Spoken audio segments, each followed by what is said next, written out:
So some of the most impactful innovations in the last 20, 30 years really actually come from reimagining how we build, grow, and sustain these businesses. So I want to talk to you today about an underutilized model of entrepreneurship, and that's search funds and entrepreneurship through acquisition.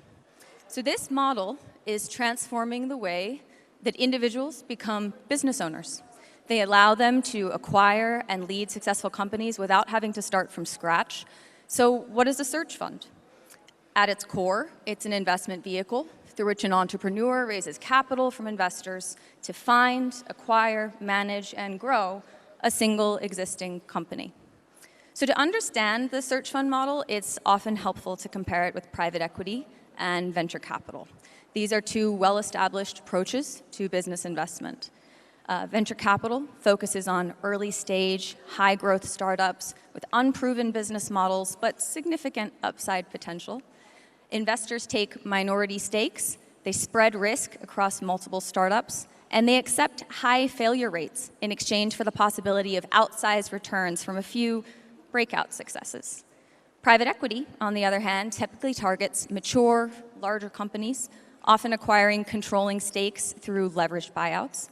PE firms focus on financial optimization, operational efficiencies, strategic exits, often through IPOs or sales to larger corporations or strategics. And search funds sit somewhere in between these two models.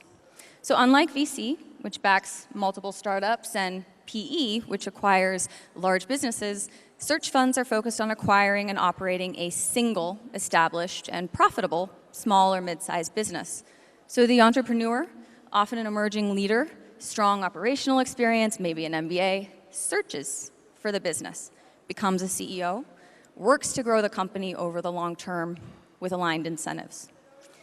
The model was pioneered in the 1980s at Stanford University in the United States by Irv Grousbeck, a leading figure in entrepreneurial finance. Since then, it's grown into a global phenomenon. Thousands of successful acquisitions across North America, Europe, Latin America, new momentum building in Asia. And why does ETA matter? Because it represents an alternative pathway to entrepreneurship, one that de-risks some of the volatility of starting a business from scratch.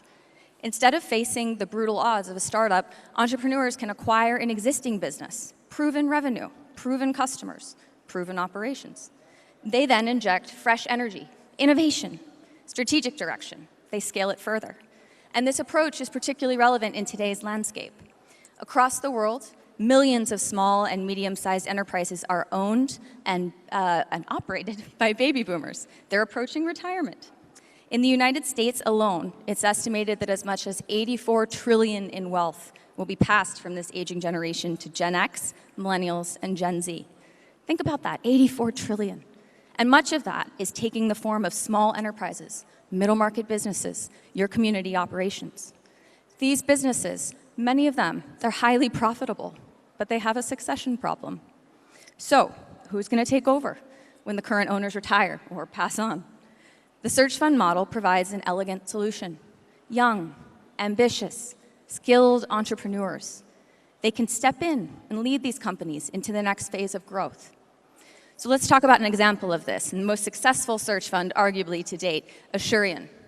Asclepian, when it was acquired by two search fund entrepreneurs, was a small roadside assistance company. But roadside assistance requires a mobile phone, and mobile phones, at the time, required insurance.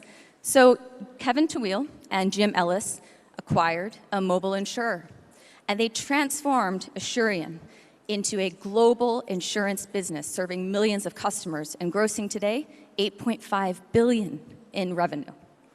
So put simply, the idea that entrepreneurs must start businesses from scratch is a myth.